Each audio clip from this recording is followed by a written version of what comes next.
السلام عليكم ورحمة الله وبركاته.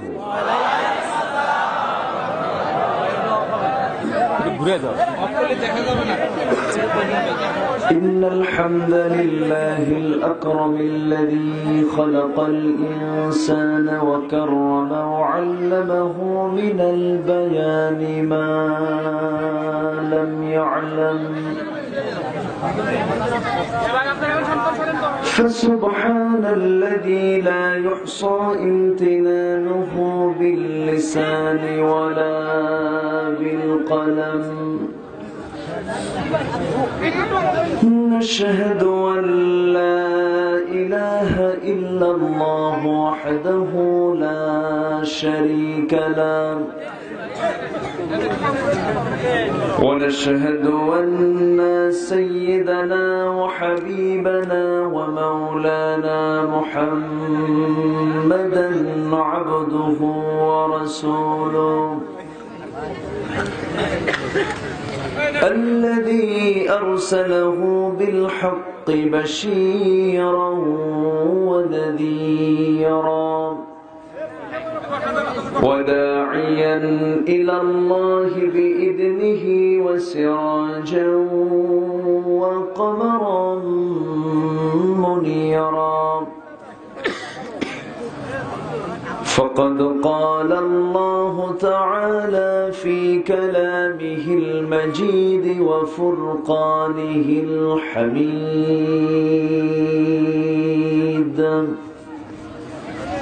أعوذ بالله من الشيطان الرجيم.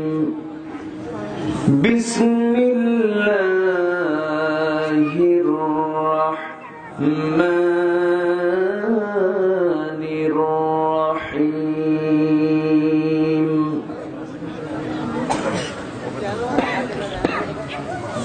إنا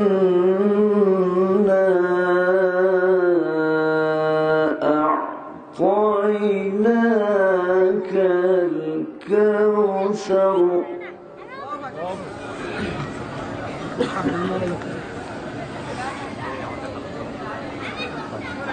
إنا أعطيناك الكوثر فصل لربك وانحر.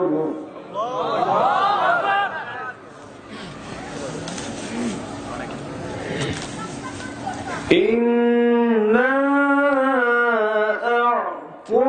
أعطيناك الكوثر فصل لربك وانحر. إن شانئك هو الأبتر.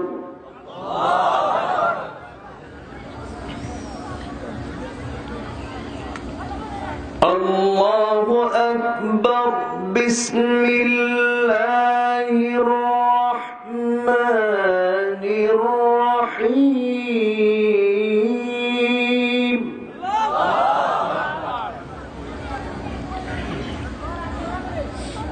إن الله وملائكته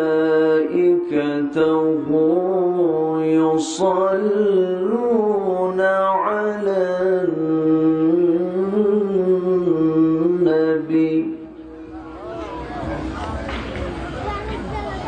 يا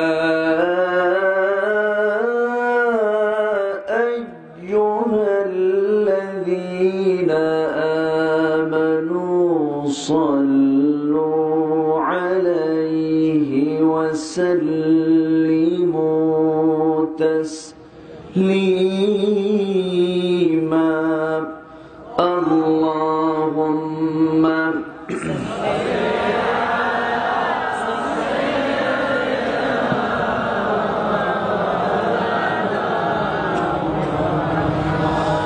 وعلى آل سيدنا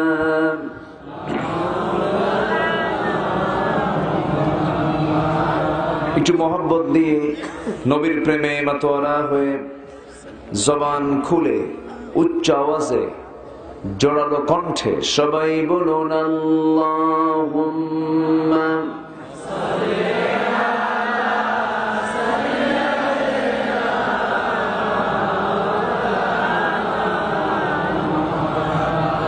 وعلى آل سيدنا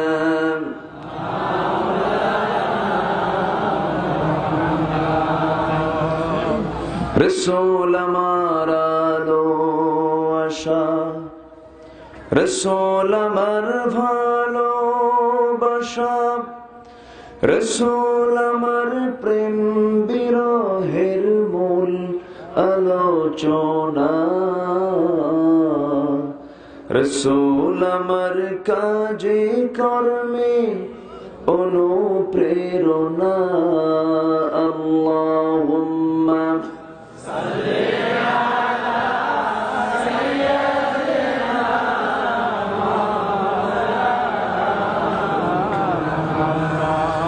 ওয়া আলা আলি সাইয়্যিদিনা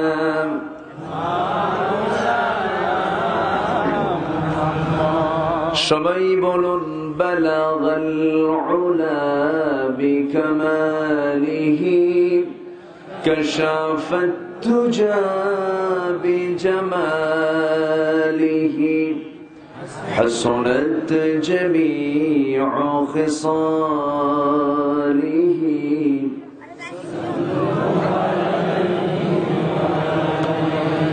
سورة يوسف بداري حكمة لقمان ما قارئ قرآن باری یہ دل ساد مانے ما بلغ العلا بکمالہ کشف الدجى بجمالہ حسنت جميع خصاله صلوا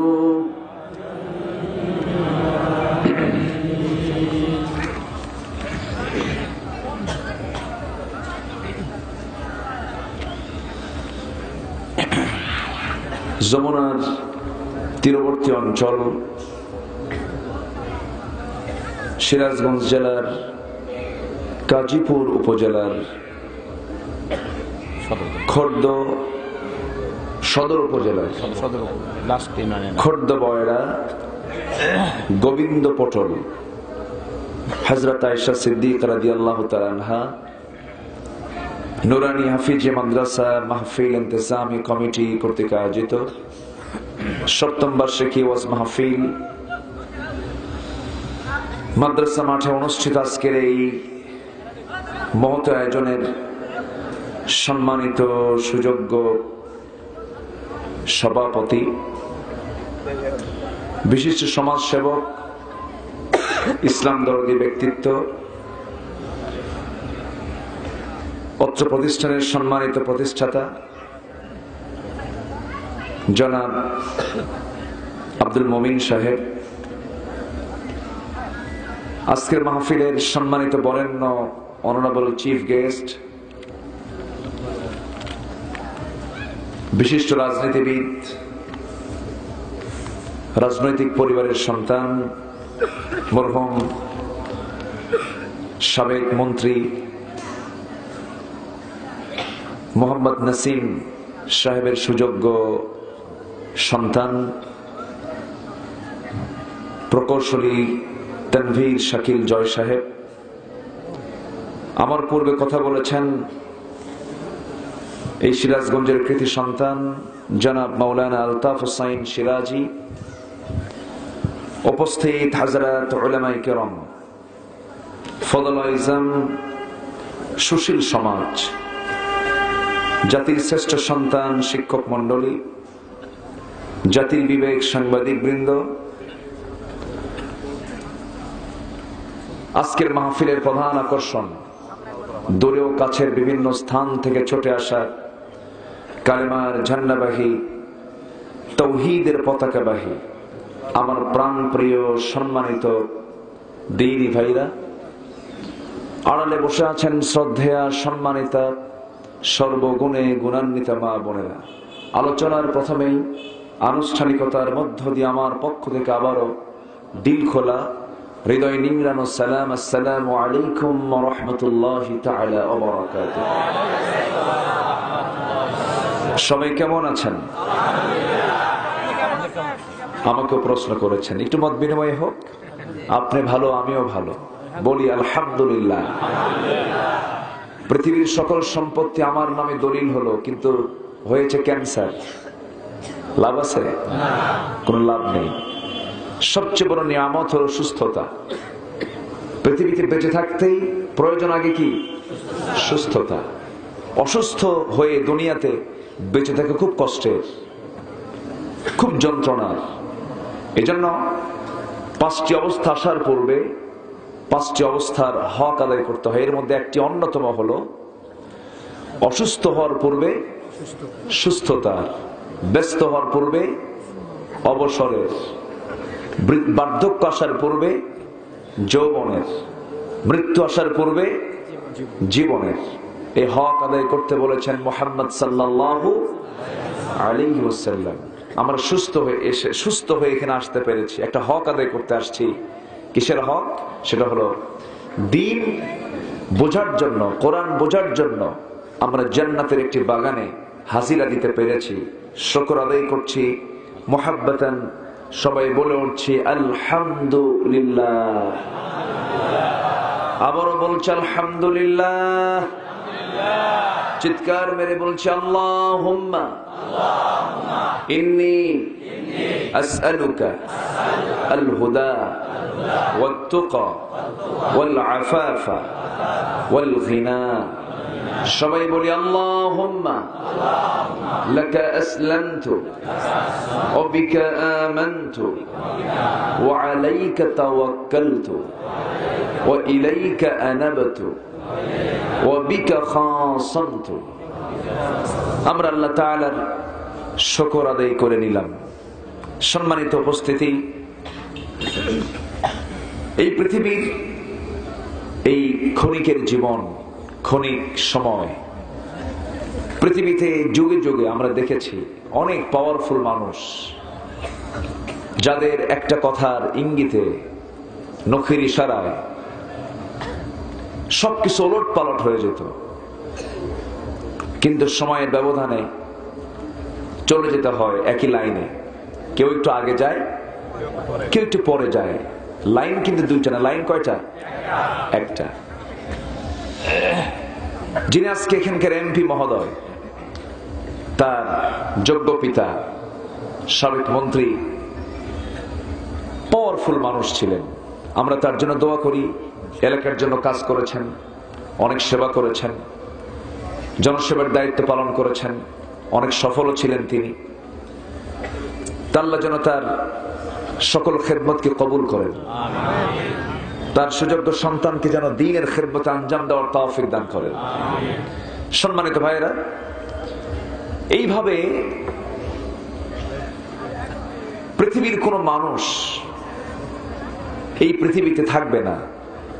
জন্ম আছে যার, মৃত্যু আছে তার। আমি আপনি সবাই চলে যাব, কিন্তু কোন লোকটা চালাক, কোন লোকটা বিচক্ষণ?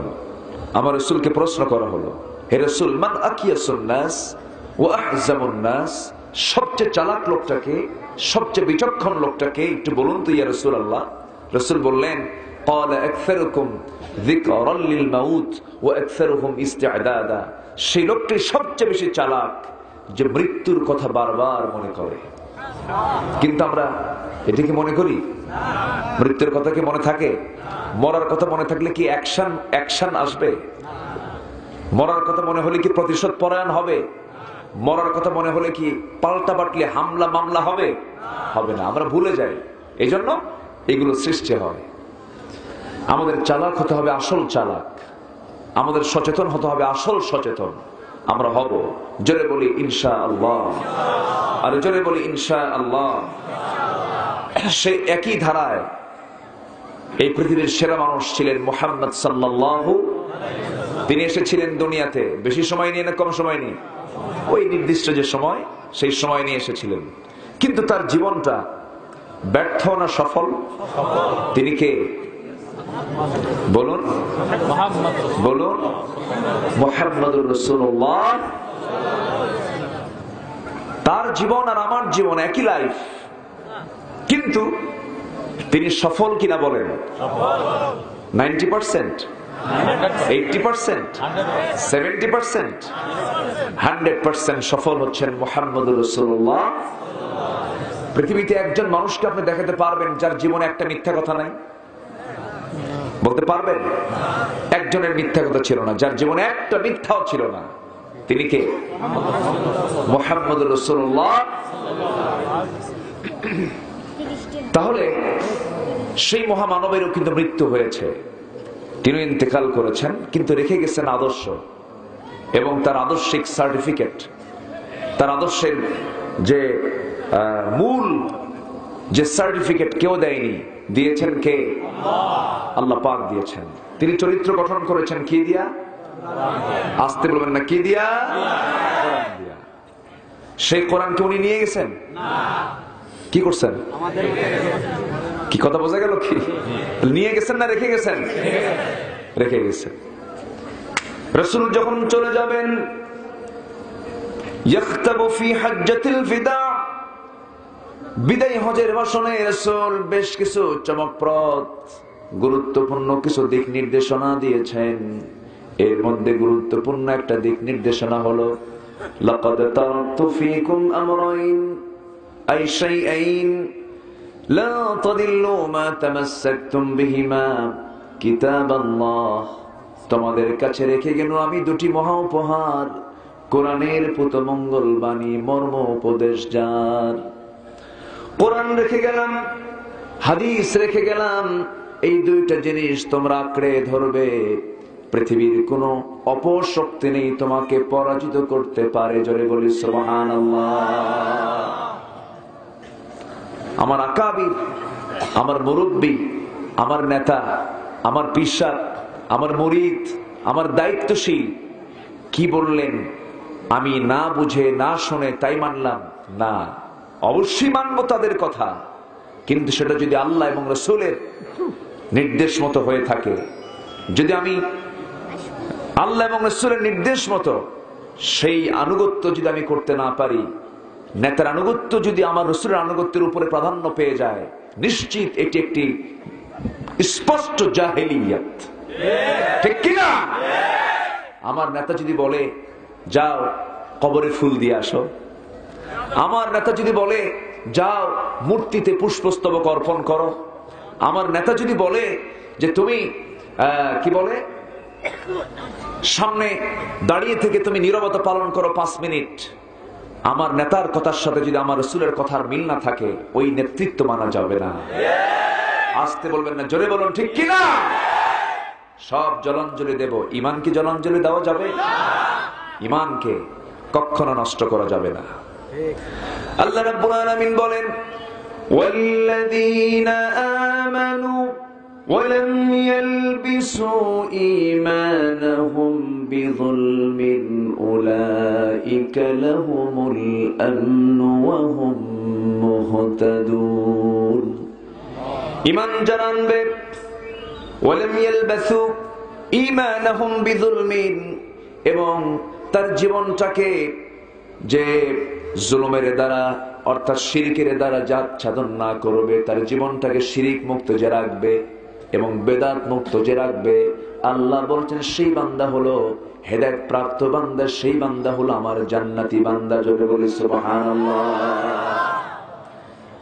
গুনাহ করেছি আমি, গুনাহ তো হবেই। কোন বান্দার গুনাহ নাই? গুনাহ ছাড়া কেউ আছে? আমরা কেউ কি বলতে পারবো আমার জীবনে কোনো গুনাহ নাই? মানুষ যার নাম গুনাহ তার আছে। মানুষ বড় না ফেরেশতা বড়? অনেকে চুপ করে আছে, হুজুর কি কই, আমরা কি এতই পৌঁছে গেছি নাকি? ভালো করে বলেন না, মানুষ বড় না ফেরেশতা বড়? কিন্তু আমরা তো বলি তুই তো ফেরেশতা হয়ে গেছিস, বলে না?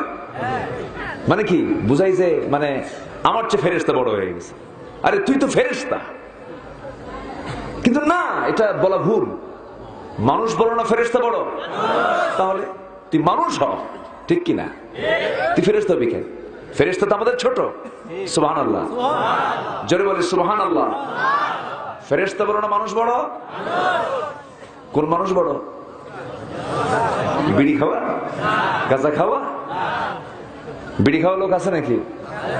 খাবেন, বেশি করে বিড়ি খাবেন, খুব ভিটামিন।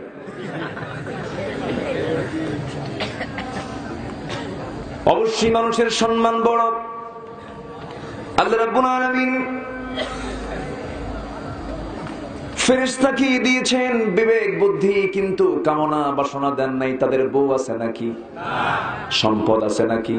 টাকা পয়সা আছে নাকি? গোলা ভরা ধান আছে নাকি? গোয়াল ভরা গরু আছে নাকি?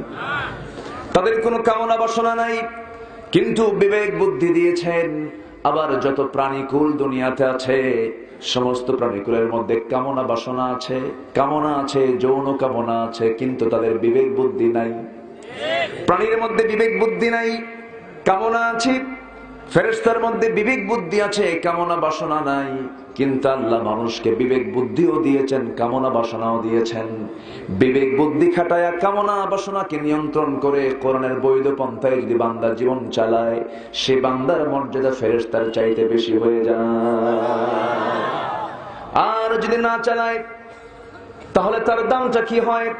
আল্লাহ রাব্বুল আলামিন বলেন, وَلَقَدْ ذَرَأْنَا لِجَهَنَّمَ كَثِيرًا مِنَ الْجِنِّ وَالْإِنسِ لَهُمْ قُلُوبٌ لَا يَفْقَهُونَ بِهَا وَلَهُمْ أَعْيُنٌ لَا يُبْصِرُونَ بِهَا وَلَهُمْ آذَانٌ لَا يَسْمَعُونَ بِهَا أولئك كالأنعام بل هم أضل أولئك هم الغافلون জোরে বলি আল্লাহু আকবার।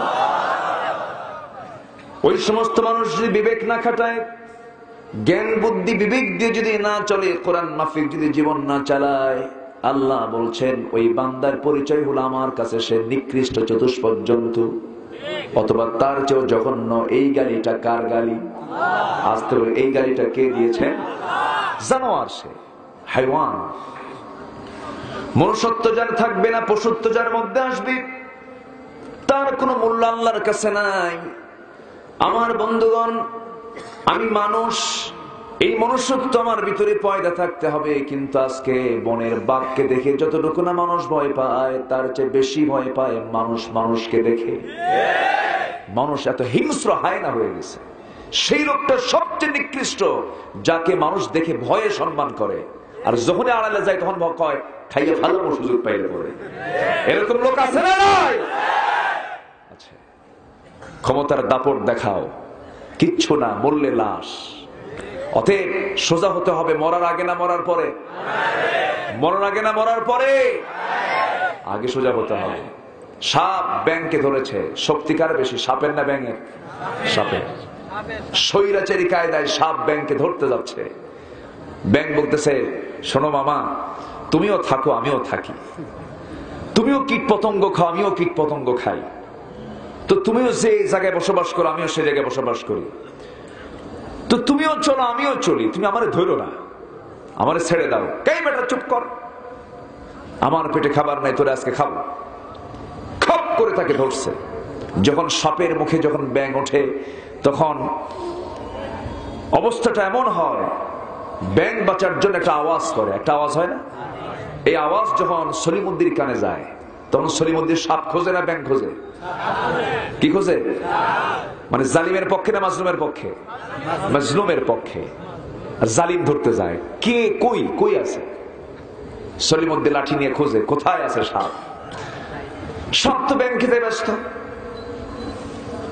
পিছন দিক থেকে এসে সাপ সলিমুদ্দিন এসে মেরে দিয়েছে তার গ্রীবায়, তার ঘাড় যেতে একদম বসায় দিছে একখান বাড়ি। এক বাড়িতে মুখের ভিতরে ছিল হলো ব্যাঙ, লাফ মেরে সামনে এক ঝাঁপ মেরে সামনের দিকে তাকায় আছে, আরেকটা পিছন মারছে যখন তখন সোজা হয়ে গেছে। এখন ব্যাং বলে, মামা আমি তো তোমার সোজা হইতে কইছিলাম। সোজা তো হইলাম মামা, কিন্তু মরার পরে। মরার সোজা হব আমরা মরার আগে না মরার পরে? মরার আগে। সোজা হতে বলছেন কে? আল্লাহ বলছেন, শোনো, মুসলমান না হয়ে মরো না, ইসলাম না মেনে মরো না। ইসলাম ছাড়া সব বাঁকা না সোজা? ইসলাম ছাড়া সব বাঁকা না সোজা? সব বাঁকা। ইসলাম ছাড়া দুনিয়াতে যা কিছু আছে সব বাঁকা। আল্লাহ রাব্বুল আলামিন সেজন্য বলছেন, ইয়া আইয়ুহাল্লাযীনা আমানুত্তাকুল্লাহ হাক্কা তুকাতিহি ওয়া লা তামুতুন্না ইল্লা ওয়া আনতুম মুসলিমুন। জোরে বলি আল্লাহু আকবার। ঈমানদারেরা, তোমরা আল্লাহকে ভয় করার মতো ভয় করো, যথাযথভাবে ভয় করো, আর মৃত্যুবরণ করো না মুসলমান না হয়ে। এটা কার পরামর্শ? আয়াত যখন নাযিল হওয়া শুরু হলো, সাহাবীদের ভিতরে কান্নার রোল পড়ে গেছে। কাঁদতে কাঁদতে দিশেহারা সাহাবে কেরাম তারা মনে মনে ভাবতেছেন, বুঝি আল্লাহ তাআলা আমাদের তাকওয়াকে পছন্দ করছেন না, এই জন্য তুকাতি হাক্কা তুকাতি আসছে। সাহাবীরা কাঁদতে কাঁদতে অস্থির হয়ে যাচ্ছেন। রাসূল বলছেন, সাহাবীরা তো কাঁদো কেন, কি হয়েছে হুজুর? আল্লাহ বুঝি আমাদের তাকওয়াকে কবুল করেন নাই? সঙ্গে সঙ্গে আল্লাহ পাক আয়াত নাযিল করলেন, ইত্তাকুল্লাহা মাসতাতা'তুম, তোমাদের সামর্থ্য অনুযায়ী তোমরা আল্লাহকে ভয় করো। সাহাবীদের মধ্যে একটু সান্ত্বনার পরিবেশ সৃষ্টি হলো। জোরে বলি সুবহানাল্লাহ। ভয় করার দরকার আছে না নাই? কাকে ভয় করব? সুদ খাইয়া, ঘুষ খাইয়া, জেনা কইরা, ব্যভিচার করে? না, এটার নাম ভয় না। ভয় মানে কি জানেন? ভয় মানে হলো সকল প্রকার হারামকে বর্জন করার নাম হচ্ছে আল্লাহর ভয়। সকল হারামকে বর্জন করার নাম আল্লাহর ভয়। বাঘের ভয় আর আল্লাহর ভয় কি এক? বাঘকে ভয় করি সেজন্য আমাকে আক্রমণ না করে। পিস্তলকে ভয় করি যেন পিস্তলের গুলি যেন আমাকে না লাগে। কিন্তু আল্লাহর ভয় তো এটা না। আল্লাহর ভয় হলো সকল হারামকে মাইনাস করা, জাহান্নামের ভয়কে এনে জান্নাতের আশা করা। এটার নাম হলো তাকওয়া। জোরে বলি সুবহানাল্লাহ। আমার কথা কি বুঝতেছেন? আমার কথার মধ্যে একটু রস কস কম। আমি আবার ওই যে কি বলে, তারানারে বান্দরে কলা খাইছে ইন্দুরে, এই জাতীয় মানে বাজে বুঝে কোনো কথা আমি বলতে পারি না। একটু চেষ্টা করি কোরআন থেকে কিছু কথা বলার, যে কথার ব্যাপারে অবশ্যই জিজ্ঞাসা করবেন একদিন কে। অতএব অযাচিত কোনো কথা মুখ থেকে বলা যাবে না। মুসলমান কথা বলবে দুই জবানের এক জবানে, অর্থহীন না অর্থসহ, অর্থহীন না অর্থবহ, অর্থবহ কথা বল। আল্লাযীনা হুম আনিল লাগভি মুরিদুন, মুমিন তো তারাই যাদের মুখ থেকে অনর্থক কোনো কথা বের হয় না। আমরা অনর্থক কোনো কথা বলবো না। জোরে বলি ইনশাআল্লাহ। আমি যতক্ষণ, আপনি কি ততক্ষণ থাকবেন? সবাইকে থাকতে রাজি আছেন? জোরে বলি ইনশাআল্লাহ। আমি যে সূরা থেকে কথা বলতে চাচ্ছি, শুরু হয়ে গেছে আলোচনা, মোটামুটি একটা আলোচনার পরিবেশ সৃষ্টি হয়েছে, বলি আলহামদুলিল্লাহ। আমার মমিন ভাই, উনি আমাকে ফোনে ফোনে চিনতেন, আজকে সরাসরি দেখা হয়ে গেল। খুব ভালো মানুষ। উনি ঢাকায় থাকেন, আমিও ঢাকায় থাকি। থাকি কখন? নিজের বেডে তো স্থান পাই না। এই তো শুরু হয়ে যায় বিভিন্ন জায়গায়, দৌড়াতে দৌড়াতেই চলে যায়, গাড়িতেই ঘুমাতে হয়। তো আসছি মাহফিলে, খুব ভালো লাগলো।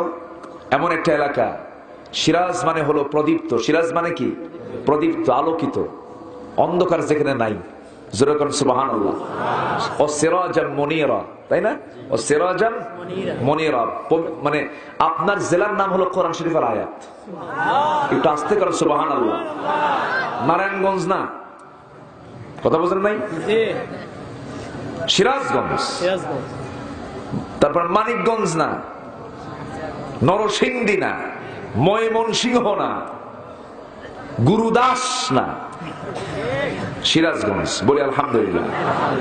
তো পটলের সঙ্গে কি যেন আছে, গোবিন্দ পটল না? আচ্ছা, পটলটা কি গোবিন্দের না আল্লাহ? পটল কার? পটল খেতে মজা আছে না নাই? এক মন্ত্রীর নাম ছিল ফজলুর রহমান পটল। কি নাম ছিল? ছিল না? নাটোরের বেচারা মারা গেছেন। তো ওনাকে প্রশ্ন করা হয়েছিল ওখানে একটা মাহফিলে, আপনার কিন্তু খুব সুন্দর পটল। তো এলাকার মানুষ মনে হয় পটলকে খুব পছন্দ করে না নাকি? পটল ভালো, পটল ভালো একটা সবজি। আল্লাহ তো এই বরকত কে দিয়েছেন? আমরা কি পটলের প্রশংসা করবো না আল্লাহর প্রশংসা করব? পটল দিয়েছেন কে? প্রশংসা হবে কার? আল্লাহ তাআলা। খুব সুন্দর, আলহামদুলিল্লাহ। তো আমি যে সূরা থেকে আমি কথা বলতে চাচ্ছি, সূরাটা সবার মুখস্থ, সবার মুখস্থ। হয়তো বলবেন হুজুর এত কমন একটা সূরা নিয়ে আপনি কথা বলবেন, এটা হলো? যেটা জানবো না সেটা একটা বলবেন। কিন্তু এই সূরাটা এত দামি সূরা, রাসূলকে আল্লাহ পাক স্পেশাল নিজে এই সূরাটা উপহার দিয়েছেন। জোরে বলে সুবহানাল্লাহ। এই সূরাটা হলো গিফট সূরা, উপহার সূরা। মানে উপহার স্বরূপ রাসূলকে কে দিয়েছেন? আসতে বলবেন না, কে দিয়েছেন? দেখেন আল্লাহ পাক কি গিফট করলেন রাসূলকে, কি উপহার দিলেন। আসুন সেই সূরার দিকে আস্তে আস্তে চলে যাচ্ছে। 3টা আয়াত মিলে একটা সূরা। কয়টা আয়াত? 3টা আয়াত মিলে একটা ছোট্ট সূরা। যদিও ছোট্ট সূরা, কিন্তু এটা কথা অনেক লম্বা, অনেক অনেক লম্বা, অনেক অনেক আলোচনার মধ্যে আছে। সম্মানিত ভাইয়েরা, দেখবেন মরিচ, বড় বড় মরিচগুলো বেশি ঝাল না ছোট মরিচের বেশি ঝাল? হ্যাঁ, ছোট মরিচের ঝাল বেশি না? 10 মরিচ এক জায়গায়, আর ছোট্ট একটা উল্টা মরিচ। উল্টা মরিচ বোঝেন তো? যেটা এলাকে কি বলে? ধান্যা মরিচ। আচ্ছা, এই উল্টা মরিচ যেটা দেখবেন, এটার ঝাল মানে কি একদম মানে মাথার চান্দি টের পায় যে খাইছি একখান, এর মধ্যে কি আছে। সম্মানিত ভাইয়েরা, মরিচের মধ্যেও বরকত কে দিয়েছেন? মরিচ যদি কেউ খায়, নিয়মিত কাঁচা মরিচ, ক্যান্সারের কোষগুলো মরে যায়। জোরে বলে সুবহানাল্লাহ। আল্লাহ কোন খাবার কি এমনি দিয়েছেন? গ্রামের লোক ক্যান্সার হয় না কেন জানেন? জন্মের মরিচ খায়। আলহামদুলিল্লাহ। ক্যান্সার আসবি কখন? তোরে সাইজ আগে করতেছে, সাবায় সাবায় মরিচ খায়। গ্রামের মানুষ সকালে ঘুম থেকে উঠি পান্তা নিয়ে বসে, আর মরিচ নিয়া আর পেঁয়াজ নিয়ে বসে। কি সুন্দর তার নাস্তা হয়ে যায়। 4 আঙ্গুল কপাল বাঁধে, সব পেট ভরা। আলহামদুলিল্লাহ বলেন। পেট ভরা খায়, কাজটাও ভরে ভরে করে, কাজের মধ্যে কোনো ক্লান্তি নাই, কোনো ফাঁকিঝুঁকি নাই। আর শহরের মানুষগুলো সকালবেলা নাস্তা করে গ্রামের মূলা, শহরের সবজি। গ্রামের মূলা, শহরে কি সবজি। গ্রামের ডিম ভাজা, শহরের সেটা হয়ে যায় মামলেট। আর কি কয়? হ্যাঁ, অমলেট, মামলেট, পোস। ডিম পোস। শুধু আমি কি পারি? আপনারাও তো পারেন। কিন্তু গ্রামের মানুষগুলো যে নিয়ামত ভোগ করে, সেই নিয়ামত শহরের মানুষগুলো ভোগ করতে পারে না, এমনকি মন্ত্রীরাও পারে না। ঠিক কিনা? এই যে আমরা বসে আছি যে জায়গায়, এই জায়গার যে বাতাস, এই জায়গার যে অক্সিজেন, আর আপনি ঢাকা সিটিতে যাবেন, সেটার অক্সিজেন, তার মধ্যে প্রচন্ড সীসা পাবেন, দূষিত আবহাওয়া পাবেন। রোগী হয়ে যাব সেই জায়গায় বেশিক্ষণ থাকলে পরে। যতক্ষণ আমি থাকবো গ্রামে, এই নির্মল বাতাসটা পাচ্ছি, সকালের সুন্দর শিশির ভেজা সকাল পাচ্ছি। আল্লাহ প্রত্যেকটা জনপদকে বরকতময় করে দিয়েছেন। সর্বক্ষেত্রেই বান্দার পরিচয় দিতে হবে আলহামদুলিল্লাহি রাব্বিল আলামিন। প্রশংসা কার? আল্লাহ। খালি দেখলে হবে না যে লোকটা শহরে থাকে, কি সুন্দর চেহারা, ডায়াবেটিস হয়েছে, কি হয়েছে? সুন্দর চেহারা, কিন্তু ডায়াবেটিস। তো গ্রামের লোক বেচারা দেখতে গেছে যে আমার আত্মীয় শহরে থাকে, দেখে আসি, যায় দেখে এত সুন্দর চেহারা, টকটকে চেহারা, লাল টকটকে চেহারা, সুন্দর সাদা ফরফরা চেহারা। বাবা তোমার কি হয়েছে? গ্রামের লোক চিকন শেখনা মানুষ, রোদে তাপে খাটে। করোনাতে এমন একটা রোগ, রোদে থাকলে করোনা পাত্তাই পাবে না। আল্লাহু আকবার। আল্লাহকে রোদে থাক, এসিড থাকিস না, মানে গ্রামে যা। সুবহানাল্লাহ।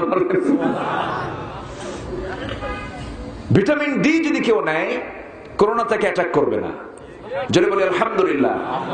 ভিটামিন ডি সবচেয়ে বেশি হলো সূর্যের আলোতে, আর সূর্যের আলোতে তারাই থাকে যারা গ্রামের মানুষ, যারা কর্মজীবী, যারা শ্রমজীবী, যাদের মাথার ঘাম পায়ে পড়ে, তারা অসুস্থ হয় না। সম্মানিত ভাইয়েরা, সম্মানিত বন্ধুগণ, তো দেখতে গেছে গ্রামের চিকন চাকন শুকনা শাকনা মানুষ শহরের মানুষকে দেখতে গেছে, ডায়াবেটিস হয়েছে, যাই দেখে এত সুন্দর ফুটফুটে চেহারা, এই লোকের কি হলো? ভাই আমার ডায়াবেটিস। এখন এই লোকটা গ্রামের লোক, ওর তো ডায়াবেটিস বোঝে না, বলে আল্লাহ আমার যদি এই রোগটা হতো, এইরকম চেহারা আমার হতো। কি কথা কি বুঝতেছি? তো চেহারা সুন্দর হলেই সুস্থ থাকা যায় না, সম্পদ হলেই সুস্থ থাকা যায় না। সুস্থতা আল্লাহর খাস নিয়ামত।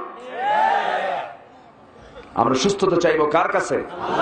আল্লাহর কাছে। আল্লাহ সবাইকে সব দেন না। আল্লাহ গরিবরে দেন সন্তান। আল মাল ওয়াল বানুন জিনাতুল হায়াতিদ দুনিয়া। আল্লাহ গরিবরে দেন কি? সন্তান। আর ধনীদের দেন মাল। ধনীকে আল্লাহ মাল দেন, আর গরিবকে সন্তান দেন, মানে মাল কি সন্তান দিয়ে দেন। আল্লাহ ব্যালেন্স করেন যে তোর সম্পদ দিছি, এর সন্তান দিয়ে দিছি। সুবহানাল্লাহ বলে। গরিবের সন্তান কম হয় না বেশি হয়? বলে সন্তান কম হয় না বেশি হয়? আর ধনী সন্তান বরকত নাই, হয় না। তারা চায়া পায় না। সম্পদের পাহাড়, খাওয়ার কোন লোক নাই, দেখার কোন লোক নাই। মোটা হয়তো একটা সন্তান হয়েছে, তাও ফুটুস, প্রতিবন্ধী, সিট হয়ে পড়ে থাকে, শান্তি নাই, অশান্তির আগুন আছে না নাই? আছে। গরিবের যতটুকু আছে সুন্দর করে চলে। 7টা স্লিপ যখন মাঠে চলে যায়, আমার এক উস্তাদ, আমার এক হুজুরের 22টা ছেলে মেয়ে। কয়টা? 22টা। জন্ম নিয়ন্ত্রণ অফিস থেকে এসেছে, ফ্যামিলি প্ল্যানিং থেকে এসে বলে, হুজুর আপনার এতগুলো বাচ্চা, এটা তো দেশের প্রচলিত আইন বিরোধী। কথা বলছেন? তো বলতেছে তাই, এখানে বসেন। বসায় দিছে। বলতেছে শোনেন, আমার 39 বিঘা সম্পত্তি আছে, তা আমার এই এতগুলো সন্তান, এরা পার্ট টাইম চাকরিও করে। কি চাকরি করে? আমার জমিগুলো আবাদ করে, আবার স্কুলেও যায়। তা আপনি যদি আপনার অফিস থেকে যদি কিছু কামলা পাঠান, কিছু কিষান পাঠান, তাহলে নয় হতো। তো ওয়াজ করে লাভ কি? আমার সন্তান আমার জমিতে খাটে, আমার সন্তান এগুলো পড়াশোনা করে, আবার কৃষকের দায়িত্ব পালন করে। সন্তান আমার, তোর চিন্তা কিসের? ঠিক কিনা? তাজাওয়াজুল ওয়াদুদুল ওয়ালুদ। তোমার অধিক সন্তান জন্মদানকারীর সন্তানকে বিয়ে করো, মাকে বিয়ে করো, বেশি করে সন্তান নাও, প্রোডাকশন দাও, উম্মতে মুহাম্মাদি বাড়াও। আল্লাহু আকবার। গোটা দুনিয়াতে জমিন কম না বড়? বলেন বলেন বলেন বলেন। বিশাল দুনিয়া। কানাডা বোঝে যে মানুষ কি জিনিস, কানাডায় মানুষ নাই। রাশিয়া বোঝে মানুষ নাই। গোটা সৌদি আরব মাত্র 2 কোটি মানুষ। আমার দেশে সবচেয়ে বড় সম্পদ হলো জনসম্পদ। জোরে বলি আলহামদুলিল্লাহ। রাস্তায় বের হলেই মানুষ, রাস্তায় বের হলেই মানুষ। উন্নত বিশ্বে যা মানুষ দেখা যায় না। আর আমার দেশে শুধু মানব সম্পদ, শুধু একটু কাজে লাগাতে হবে। 18 কোটি মানুষের 36 কোটি হাত। 18 তো কোনো 36 কোটি হাতকে যদি কাজে লাগাই, আর যদি ও রাশেদ কি বলে ওর নাম, না ও যে করোনার যে ভুয়া ট্রিটমেন্ট করলো, ভুয়া যে সার্টিফিকেট দিল, এইরকম লোক যদি আমার দেশে জন্ম নেয়, তাহলে কি 36 কোটি হাত তো বরকত হবে, তাই না? বরকত হবে না? এই সমস্ত নেতৃত্ব যদি না থাকতো, যদি ওমরের মতো, আবু বকরের মতো যদি হাত যদি সমাজের নেতৃত্ব দিত, সেই হাতের উপরে হাত রেখে 36 কোটি হাতই হতো দেশের সবচেয়ে বড় একটা সম্পদ। ঠিক কিনা? আমরা চাই অসৎ নেতৃত্ব না সৎ নেতৃত্ব?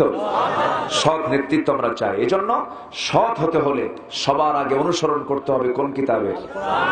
সন্তানকে দিতে হবে কোথায়? কোথায় দিবেন? কোথায় দেব? এখন বড় বড় পরিবারের সন্তানদের এখন মাদ্রাসায় দিচ্ছে। কেন জানেন? বৃদ্ধাশ্রমে থুয়ে আসে ডাক্তাররা, ইঞ্জিনিয়াররা, বাপ মাকে দেখার সময় পায় না, সব বৃদ্ধাশ্রমে রেখে আসে। এখন চিন্তা করতেছে, অন্তত বাবা বুড়া বয়সে এই বিপদে পড়বো না, বাচ্চা তুই মাদ্রাসায় পড়। সুবহানাল্লাহ বলেন, যেরকম সুবহানাল্লাহ। আমার ভাইয়েরা, আমার বন্ধুগণ, ছোট্ট সূরা রাসূলকে আল্লাহ রাব্বুল আলামিন উপহার দিয়ে বলছেন, হে রাসূল, আমি আপনাকে এই সূরাটা দিয়ে দিলাম, মনক্ষুণ্ণ হবেন না, মন মরা হবেন না, হতাশ হবেন না। আমাদের মনকে চাঙ্গা করে দেওয়ার মূল দায়িত্ব কার? আসতে বলবেন না কার? আমার মন যদি আল্লাহ পাক মরা করে দেন, কেউ কে জিন্দা করতে পারবে নাকি? জিন্দা করতে পারবে না। আল্লাহ রাব্বুল আলামিন রাসূলকে সান্ত্বনা দিয়ে সুন্দর করে বলছেন, ইন্না আ'তাইনাকাল কাউসার। সবাই বলেন, ইন্না আ'তাইনাকাল কাউসার ফাসাল্লি লিরাব্বিকা ওয়ানহার ইন্না শানিআকা হুয়াল আবতার। তিনটা আয়াত মিলে একটা সূরা হয়ে গেছে। সূরার নাম হলো কাউসার। কাউসার পৃথিবীর কাউকে দেওয়া হয় নাই, কাউসার দেওয়া হয়েছে কাকে? মুহাম্মদ সাল্লাল্লাহু আলাইহি ওয়াসাল্লামকে। এই কাউসার তো তাকে দান করা হয়েছে। হাউজে কাউসার তো এমন একটা পানীয় জায়গা। হাউজে কাউসার কাউকে দেওয়া হয়নি, রাসূলকে স্পেশালি দিয়েছেন আল্লাহ রাব্বুল আলামিন। নিজে তাকে দিয়ে বলছেন, হে রাসূল, আমি আপনাকে যা দিয়েছি পৃথিবীর কাউকে তা দেই নাই, আপনি মনক্ষুণ্ণ হবেন না। আপনার সন্তান হয়ে হয়ে মারা যায়, আপনার 4টা ছেলে জন্ম নিয়ে ইন্তেকাল করেছে, আমি তাদেরকে মৃত্যু দিয়েছি, আপনি মনক্ষুণ্ণ হবেন না। আপনাকে যে বলুক লেজ কাটা, যে বলুক লেজ নির্বংশ, যে যা বলে বলুক, আপনি মনক্ষুণ্ণ হবেন না। আমি আপনাকে দিয়েছি শ্রেষ্ঠ উপহার, হাউজে কাউসার। জোরে বলি সুবহানাল্লাহ। আমার ভাইরা, একটু কান লাগান, একটু মনোযোগ দিয়ে শোনার চেষ্টা করি। রাসূল বলছেন সাহাবায়ে কেরামকে নিয়ে, সাহাবীরা তোমরা এমন চিন্তা করে আমার দিকে তাকিয়ে আছো কেন? সাহাবীরা বলছেন, ইয়া রাসূলুল্লাহ, হাসরের ময়দানের কথা মনে হলে আমরা অস্থির হয়ে যাই। রাসূল বলেন, সাহাবীরা কাল হাসরের ময়দানে তোমরা যদি আমাকে কোথাও না পাও, তোমরা আমাকে 3 জায়গায় খুঁজবে। 3টি জায়গায় যে কোনো একটা জায়গায় তোমরা আমাকে পেয়ে যাবে। কয় জায়গায়? আসতে বলবেন না, কয় জায়গায়? 3 জায়গায় তোমরা আমাকে খুঁজবে। 3 জায়গায় যে কোনো একটা জায়গায় অবশ্যই তোমরা আমাকে পেয়ে যাবে। নাম্বার 1 হলো তোমরা আমাকে খুঁজবে পুলসিরাতে। পুলসিরাতে যদি না পাও, তোমরা আমাকে খুঁজবে মিজানের পাল্লায়। পুলসিরাত সামনে আছে না নাই? আসতে কোন কেন? আছে না নাই? মিজান সামনে আছে না নাই? মিজানে ওজন হবে, মিজানে ওজন হবে। কিসের ওজন হবে বলেন? আমলের ওজন। কিসের ওজন? আমলের। আমার যে আমল, সে আমলের ওজন হবে। فَأَمَّا مَنْ ثَقُلَتْ مَوَازِينُهُ فَهُوَ فِي عِيشَةٍ رَاضِيَةٍ وَأَمَّا مَنْ خَفَّتْ مَوَازِينُهُ فَأُمُّهُ هَاوِيَةٌ وَمَا أَدْرَاكَ مَا هِيَ نَارٌ حَامِيَةٌ। যার ওজনটা, নেকির পাল্লা যার ভারী হবে তার জন্য জান্নাত, আর নেকির পাল্লা যার হালকা হয়ে যাবে তার জন্য হাবিয়া। তার জন্য কি? হাবিয়া। তার জন্য মারাত্মক জাহান্নাম। এই জন্য সেই ওজনটা আমাকে অবশ্যই নেকির ওজনটাই ভারী করতে হবে। নেকির ওজনটা ভারী করার জন্য, নেকির ওজনটা মজবুত করার জন্য কি দরকার? আসতে বলবেন না, কি দরকার? কোরআন দরকার। আর একজন ব্যক্তির আদর্শ দরকার, তিনি হচ্ছেন মুহাম্মদ সাল্লাল্লাহু আলাইহি ওয়াসাল্লাম। দুটা জিনিস দরকার। রাসূল বলেছেন, শোনো, তোমরা আমাকে প্রথমে খুঁজবে পুলসিরাত। পুলসিরাতে যদি না পাও, তোমরা আমাকে তন্ন তন্ন করে খুঁজবে মিজানের পাল্লায়। মিজানের পাল্লার কাছাকাছি যদি তোমরা আমাকে না পাও, নাম্বার 3 প্লেস হচ্ছে তোমরা আমাকে অবশ্যই পেয়ে যাবে হাউজে কাউসারে। আজকের সূরার নাম কি? আজকের সূরার নাম কি? কাউসার। সবচেয়ে ছোট্ট সূরা, আবার অনেক বড় একটা সূরা আছে, সবচেয়ে বড় সূরা। সেই সূরার নাম কি? সূরাতুল বাকারা। বাকারা থেকে আমরা কি খাই, কি পান করি বলেন? ওর কি বাদ দিই আমরা বলেন? বাকারার কোনো কিছু বাদ দিই? এটা গাভীর কোনো কিছু বাদ দিই আমরা? সবই তো কাজে লাগে। আল্লাহু আকবার। সব কাজে লাগে। এর মধ্যে শ্রেষ্ঠ পানীয় হলো দুধ। শ্রেষ্ঠ পানীয় কি? দুধ। দুধের চাইতে ভিটামিন সমৃদ্ধ পানীয়, ভিটামিন সমৃদ্ধ ড্রিঙ্কস গোটা পৃথিবীতে আর দ্বিতীয়টা নাই। জোরে বলি সুবহানাল্লাহ। আপনি যত ড্রিঙ্কস দেখেন, কোল্ড ড্রিঙ্কস আছে না, এগুলো পচা জিনিস, এগুলো মানুষ খায় না। পেপসি দিয়া অনেকে এরকমও আছে বাথরুম ওয়াশ করে। কি ওয়াশ করে? মানে এটা এত নোংরা জিনিস, আমরা এগুলোর জিনিসের দিকে যাব না।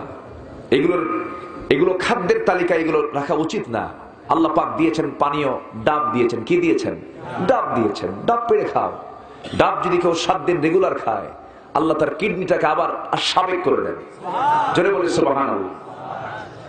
ডাব খাবো আমরা। ন্যাচারাল অনেক খাবার দিয়েছেন। কে দিয়েছেন? আল্লাহ দিয়েছেন। কোল্ড ড্রিঙ্কস খায়, আবার খাবার শেষে একটা স্ট্যাটাস, একটা পেপসির বোতল না হলে কি খাওয়া হয়? আছে না নাই বলেন তো? এগুলো পচা জিনিস, এগুলোর সাথে আমাদের স্বাস্থ্যের উন্নতির কোনো সম্পর্ক নাই, এগুলো আমরা খাবো না। বাকারা মানে হলো গাভী।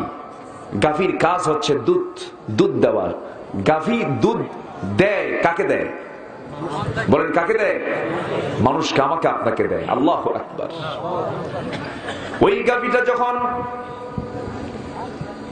তার ওলান, আরবিতে বলে মুদারিয়া, দারউন মানে ওলান, দারউন মানে হলো বাট। ওই দুধের বাটে যখন দুধ জমা হয়, আবার ভবিষ্যতের জন্য জমা হয়ে যায়, আল্লাহ এত পরিমাণ দুধ দিয়ে দেন, যে পরিমাণ দুধ তার বাচ্চার জন্য, বাছুরের জন্য লাগে না। যখন বাছুরটা খাওয়ার জন্য উতাল পাতাল করে, দুধ খাওয়ার জন্য পেরেশান হয়ে যায়, সেই সময় ওই গাভী ওই বাচ্চাকে বুঝায় দেয়, তার বাছুরকে বুঝায় দেয়, শোনো, আমি তোমাকে দুধ দিতে পারতেছি না, কারণ আমি তোমার খেদমতের জন্য দুনিয়াতে আসি নাই, মূলত খেদমত করতে এসেছি মানুষের জন্য। জোরে বলেন সুবহানাল্লাহ। চিন্তা করুন কত মন কেমন দুধ দিয়ে যেতেছে সেই গাভী। আল্লাহ রাব্বুল আলামিন সুন্দর করে বলছেন, এই পানির মধ্যে আমি কি রেখে দিয়েছি, দুধের মধ্যে আমি কি রেখে দিয়েছি। ওয়া ইন্না লাকুম মিনাল আনআমি লা'iবরাতান নুসকিকুম মিন বাইনি ফারসিন ওয়া দামিল লাবানান খালিসান সাইগান লিশ-শারিবিন। জোরে বলি আল্লাহু আকবার। কি পানীয় রেখে দিয়েছি? দুধ হলো জান্নাতের খাবার। জান্নাতের মধ্যে 4টা নহর থাকবে, 4টা ঝর্ণা থাকবে। একটা হলো দুধের ঝর্ণা, দুধের নহর, দুধের নদী থাকবে, আর একটা হলো মধুর নহর থাকবে। আল্লাহ রাব্বুল আলামিন সেই জান্নাতের মধ্যে 4টা নহর রাখবেন। শরাবের নহর, শরাব এমন একটা পানীয় আল্লাহ রাব্বুল আলামিন জান্নাতের মধ্যে রেখে দিবেন, সেই শরাব কিন্তু দুনিয়ার মতো শরাব না। দুনিয়ার মদ ভালো না পচা? দেখেন অনেকে চুপ করেছে, হুজুর খায় তো অনেকে। ভালো না পচা? ভালো না পচা?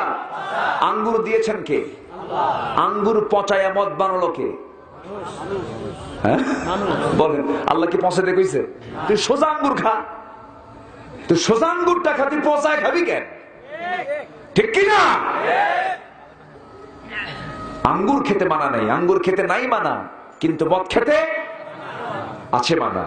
মদ খাওয়া যাবে না। মদ কেন খাওয়া যাবে না? এই মদ খেলে পরে সেন্স নষ্ট হয়ে যাবে, তার ভিতরে খুনের চিন্তা চলে আসবে, তার মধ্যে বিবেক হারিয়ে যাবে, সে বিবেক বিরুদ্ধ কাজ করবে, সে তার কর্মী বাহিনীকে বলবে যা পিটায় আয়। ঠিক কিনা? তার কর্মী বাহিনীকে বলবে যা ওরে সভা করে থুই আয়।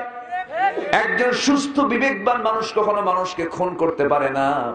খুনিদের আপনি ইতিহাস যদি খুঁজে দেখেন, প্রত্যেকটা খুনির সাথে মদের সম্পর্ক আছে। ঠিক কিনা? মদ হারাম। মদ কি? হারাম। দুধ খাও, তুমি সুস্থ হয়ে যাবে। দুধ আল্লাহ রাব্বুল আলামিন দিয়ে দিয়েছেন, বান্দা তুমি যেন সুস্থ না হও, তুমি যেন সুস্থ হও, এই জন্য আমি তোমাকে দুধ দিয়েছি। আর দুধ যেখান থেকে, সেটাই হলো বাকারা। বাকারা মানে হলো গাভী। আল্লাহ বাকারা দিয়ে শুরু করেন, সবচেয়ে বড় সূরা। আবার বান্দার জন্য মধু দিয়েছেন, সেই মধু প্রস্তুত করার জন্য একটা প্রাণী সৃষ্টি করেছেন, সেই প্রাণীর নামটা কি বলেন? মৌমাছি। মৌমাছি সবাই চিনেন তো? মৌমাছি যদি 10টা এক জায়গায় এখানে আসে, থাকতে পারবো তো? থাকতে পারবো? মারাত্মক একটা প্রাণী। এই মৌমাছির নাম আল্লাহ রাব্বুল আলামিন কোরআনে কারীমের মধ্যে একটা সূরার নামকরণ করেছেন, তার নাম হলো সূরাতুন নাহাল। নাহাল মানে হলো মৌমাছি। এই মৌমাছি কত সুন্দর করে আমার আপনার সেবা করে। এতক্ষণ শুনলাম গাভীর সেবা, এখন দেখি শুনি একটু মৌমাছি কেমন করে সেবা করে। এই মৌমাছি গাছের ডালে বাসা বাঁধি, বিভিন্ন ইমারতের ছাদের তলে বাসা বাঁধি, কত সুন্দর করে বাসা প্রস্তুত করে নেয়। এই মৌমাছিকে ওহী দিলেন মহান রব্বুল আলামিন। তিনি বলছেন ওয়া আওহা ইলান নাহলি আন ইত্তাখিযি মিনাল জিবালি বুয়ুতা। জোরে বলি আল্লাহু আকবার। আন ইত্তাখিযি মুয়ান্নাসের সিগা, আন ইত্তাখিযি মুয়ান্নাসের সিগা না, মানে স্ত্রীলিঙ্গের সিগা। মানে সব মৌমাছি এই কাজ করে না। স্ত্রী রানী মৌমাছির কাজ হলো মৌচাকে মধুটাকে সংরক্ষণ করা। জোরে বলেন সুবহানাল্লাহ। কোরআন কত আগে, অথচ বলে দিচ্ছে হালের সব তথ্য। জোরে বলি আল্লাহু আকবার। মৌমাছির ভিতরে তিনটা ক্লাস আছে। একটা মৌমাছি হলো পুরুষ, আরেকটা হলো কর্মী, আরেকটা হলো রানী। পুরুষ মৌমাছি যেটা পুলিশ মৌমাছি, সেটা মৌচাকের দরজায় দাঁড়ায় থাকে। আর কর্মী মৌমাছির কাজ হলো সে বিভিন্ন ফুলে ফলে পড়ে সে মধুগুলোকে আহরণ করে নিয়ে আসে মৌচাকের দিকে। আর রানীর কাজ হলো ভিতরে বসে সে কোন জায়গায় মধুগুলো রাখতে হবে তা সে প্ল্যান করে, সেট আপ করে। একটু আস্তে করুন সুবহানাল্লাহ। সব প্রস্তুত হচ্ছে, মধুগুলো বানানো হচ্ছে কার জন্য? বলেন কার জন্য? আর মানুষ শুকরিয়া আদায় করবে কার? মৌমাছির না আল্লাহর? গরুর না আল্লাহর? গরুর পূজা করে এমন লোক আছে না নাই? বলেন আছে না নাই? গোবৎস আমাদের মানা যাবে না, গোবিন্দ আমাদের হওয়া যাবে না। আমরা দুধের প্রশংসা করব না, আমরা গাভীর প্রশংসা করব না। গাভীকে যিনি বানিয়েছেন সেই মহান রবের আমরা প্রশংসা করব। সৃষ্টির হুকুম মানবো না স্রষ্টার হুকুম মানবো? সৃষ্টির না স্রষ্টার? স্রষ্টার। এটাই হলো তফাৎ। সৃষ্টিকে মানলি শিরিক, সৃষ্টি মানলি সৃষ্টির পূজা করলে শিরিক হয়ে যাবে, স্রষ্টার হুকুম মানলে এটা ইবাদত হয়ে যাবে। আমার বন্ধুগণ, সেই মৌমাছি মৌচাকে বাসা বাঁধলো, এমন সুন্দর বাসা বাঁধলো, এই মধুটা নিয়ে আসলো। মধু নিয়ে আসতে নিয়ে কোন মৌমাছি, ওই পুলিশ কর্মী মৌমাছি যখন মধু নিয়ে যখন বাসার মধ্যে ঢুকতে যায়, মৌচাকের মধ্যে ঢুকতে যায়, পুলিশ মৌমাছি সে দাঁড়ায় থাকে। কোন মৌমাছি মধু আনতে নিয়ে বহন করতে নিয়ে কার পায়ে কোন ভাইরাস ঢুকলো কিনা, কোন জীবাণু ঢুকলো কিনা, কোন ময়লা আবর্জনা নিয়ে সে ভিতরে ঢুকতেছে কিনা। যদি কোন প্রাণী কোন ময়লা কোন আবর্জনা নিয়ে কোন মৌমাছি যদি ঢুকতে যায়, সেই সময় পুলিশ মৌমাছির কাজ হলো তাকে শক্ত করে ধরে কয়েকজন মিলে তাকে কামড় মেরে দুনিয়া থেকে বিদায় করে দেওয়া। কেন বিদায় করে দেওয়া? কারণ আল্লাহ বলছেন এই মধু তোমার জন্য দিয়েছি, ফিহি শিফাউল লিন্নাস, মানুষের জন্য আরোগ্য করে দিয়েছি। শুধু করোনা কেন, এই পৃথিবীর যত রোগ আছে সমস্ত রোগের মহৌষধ আল্লাহ রাব্বুল আলামিন দিয়েছেন সেই মধুর ভিতরে। মধু পান করবে, মৃত্যু রোগ ছাড়া সমস্ত ঔষধ আমি এর মধ্যে রেখে দিয়েছি। একটু আস্তে করুন সুবহানাল্লাহ। মধু ওষুধ হিসাবে দিলেন কে? মধুর ভিতরে ভেজাল ঢুকায় দিল কে? হ্যাঁ, অনেকে বলছে আল্লাহ ওই যে ওই দিক থেকে আল্লাহ ঢুকাইছে। হ্যাঁ, মধু দিলেন কে? নষ্ট করলো কে? বান্দা।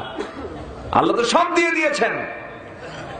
করোনা আসতো না, করোনা পৃথিবীতে আসতো না, কিন্তু করোনা প্রস্তুত হয়েছে পৃথিবীর জন্য। কেন জানেন? পৃথিবী গুনার জন্য প্রস্তুত হয়ে গেছে। এমন গুনাহ কাম নাই পৃথিবীতে নাই। আমরা শুনি নাই যে মরা লাশকে নিয়ে তুলে সেখানে ধর্ষণ করা হয়। আমরা ইতিহাস পেয়েছি এগুলো। আগের জাহেলিয়াতে এগুলো ছিল না। 3 বছরের শিশু ধর্ষিতা হয়েছে, এমন ইতিহাস আমরা আগের ইতিহাসে পাই নাই। এগুলো আছে না নাই?